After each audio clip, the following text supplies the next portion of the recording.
I'm making this clip to discuss about challenges in running schools and colleges. Lots of educators and charitable societies or trusts open schools and college to impart quality education and develop their area with greater options to the youth. Accordingly, every possible efforts are made in terms of infrastructure, teaching and support staff, and lots of edtech material. There are lots of hopes and a picture in their minds as to how the journey of a child should happen in academics, like all above 60% and as many as possible 100%, or sports representing state or national level, or all round development from the time of admission to the 10th or 12th, as the case may be, and expect institution to be self reliant and cater for its own growth. But still, after Herculean efforts, results are not as desired. Often students having studied for a long time are also found short of expected results due to various challenges. So the feeling slowly setting in is we are doing everything and still no results. Financially also it becomes unviable to maintain the institute and provide desired quality. Probably this situation requires a different. While we appreciate the efforts already made, we would like to take an innovative method to establish system of the best practices customized to the institution. This would involve assessing the existing factors of the institution, carry out reality checks, especially of the students, understand the challenges, and evolve a scientific method to establish systems and best practices to deal with the challenges, which includes training the local team and support as required, and finally achieve the desired results. With this overview, I am making an abridged version covering all aspects in this video. For detailed descriptions, you are requested to see the videos made in parts as shown on the view file. An important issue is the challenges faced by the management. A good school is grown by the management who have to act as a driving force, either themselves or a nominated team. As the time goes by, their energy and enthusiasm comes down. Why? Let's understand. Request you to draw attention to this chart. In the initial years, there are very few classes, rooms, limited numbers, and so is the responsibility. But as they grow big, everything increases. The students, teachers, support staff, buses and drivers, etc., and the overall responsibility. Like for example, if they're interacting with few parents initially, now they have to interact with many parents. If they're handling 2 crores, now they may have to handle about 20 crores. Whereas the responsibility of the others does not change. Example, a teacher who is handling 2 sections or say 30 classes in a week is doing the same thing. A watchman working for 8 hours in a day for one gate, he is doing the same thing. So over a period of time, only management responsibility increases manifold and not of others. And the other factors which may catch up are the age may catch up, there is no next generation support, other commitments of the society members may be there, there is a limited understanding of all educational administrative aspects with the management members, and overall they cannot devote the required amount of time and energy the way they would have devoted for the achieving the desired results of the quality of the institution. We have discussed the management challenge in the previous slide. There are lots of other challenges which I have put it in the 3 categories. For details, you have to see the video part 3. There are some challenges which are compulsions like location dynamics. There is no choice with us. Students and parents who are locally available, there is no choice, and the time available, which obviously stops for now. Whereas at some places we have some kind of independence available with us, like the syllabus, little bit it can be modified, especially in the lower classes. Study material, since there is huge amount available, we can choose whatever we want. Teachers, we have an option depending on the pay package, etc., which we give, and the local availability. And there are some things which are totally malleable, like the planning of the curriculum, that we can do it to suit our culture. Exams and results, how strict we conduct or how easily we conduct, and do we allow some kind of doctoral results that can be seen. And similarly, establishment of a school oblique study culture is definitely within our hands.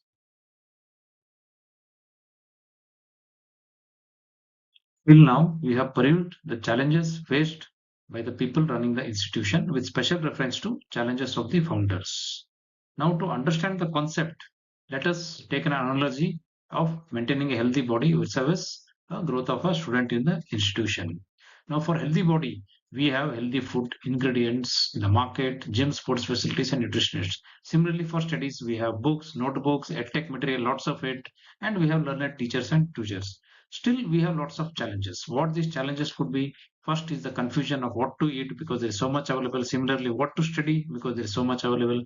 Mismatch: all food is not, although good, may not be suitable for everyone at home. Similarly, all material may not be good for all the students, be it the intelligent ones may require different, slow learners different, metro different, rural different. Similarly, there is a chance of overeating in health and heavy syllabus of like overstudying in studies, digestion issues for health, lack of self-study or the group study culture in studies, clarity of interim and final goals both in health as well as studies, and lack of consistent efforts in both may lead to lack of achieving health goals, leading to stress in terms of health, and energy drained out of like a dull feeling or exam stress in terms of the studies.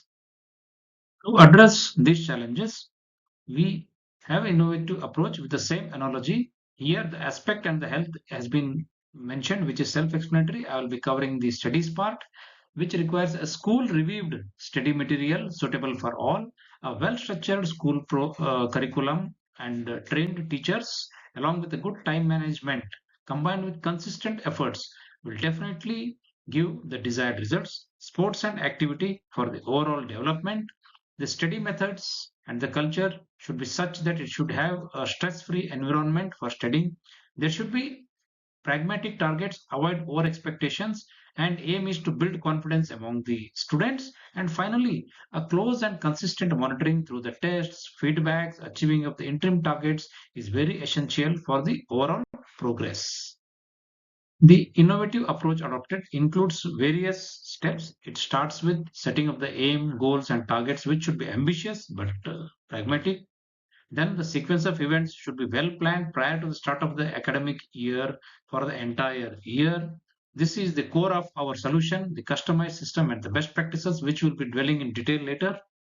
Then there has to be a conducive academic culture and a positive vibe should be created along with stress-free environment for the learning.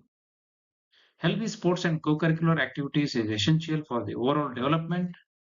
We should have smart, achievable goals, and we should be able to review and refine it based on the internal audit of the reality checks which we carry out in academics or administration or finance, so that we are able to know the actual progress and take necessary measures so as to achieve the final target. Till now, we have discussed the challenges and the concept of the solution. How do we go about it? Which revolves around establishing the customized system and best practices. When we consider it from the investment point of view, is it financially viable? Let's examine this. When we consider investment, then capital investment is done willingly, which includes the infrastructure and furniture which is visible. Operational costs are accepted, like salary, maintenance costs. But however, there is a doubt or no clarity with respect to investment, best practices, or the talent. Where does the quality comes from? Comes from infrastructure, facilities, team, but there are challenges and there is a system. If we have the best of the team and the infrastructure, if we add it with the best system or the best practices, then we get the best results. But if the same good team and infrastructure, but there is no system or the best practices, then there will be only internal chaos and the results will go for a six. So the best team is important, but is it feasible? Because there are location dynamics, there is permanency issues, and a very high recurring cost. So what is the solution? Solution is infrastructure, existing system, plus we put the best system and the best practices so that we assure desired results. So the critical is the system and the best practices customized to enable your own best team in the long run. How much value does a customized system or best practices contribute? Is the investment on this customized system or best practices worth it? Like for infrastructure, you're ready to construct 30 rooms, 40 rooms. But when it comes to the best practices, You think about investing just a cost of about 2 or 3 rooms also. But what about the returns? Let's examine that. You can put a value to the losses if books are not distributed and spoiled, or grocery expired, or items lost, or money is lost. You can value benefits also if something is used very fruitfully. But how do you value or quantify the loss if a student misses a period, a section wastes a period? There's an impromptu planning of the students' commitments. Functional issues crop up where trustees' time and effort is wasted. We don't value the loss since it's not visible immediately and it cannot be quantified. And it's visible in the wrong run because the results will ultimately show up, which will be adversely affected. So there is an effort to put a value for this. I have taken example of a school with around 800 strength. The fees of junior class is 35,000, fees of senior class is 70,000. Approximately 220 working days are there in a year, which amounts to around 1800 teaching periods. So if you extrapolate it, then cost per student per day would be approximately 150 rupees, per period would be 20 rupees, and senior double. I have added this 100% loss due to cumulative effect because any one period missed will require 2 to 3 periods to cover up. So similarly, cost per section of 40 would be per day would be almost 24,000 rupees, and per period would be 3,200. And if you ask for the school, then it would be staggering 3.5 lakh rupees per day if we don't plan it. So cost of frequent disruptions due to absence of system or best practices is huge. Although it cannot be avoided completely, but even if we're able to reduce it by about 70%, then we can easily absorb the 30% without adversely affecting the quality of the institution.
Till now, we have seen the challenges of education institutes, the solutions, and the core of which is establishment of a customized system and best practices for that education institute.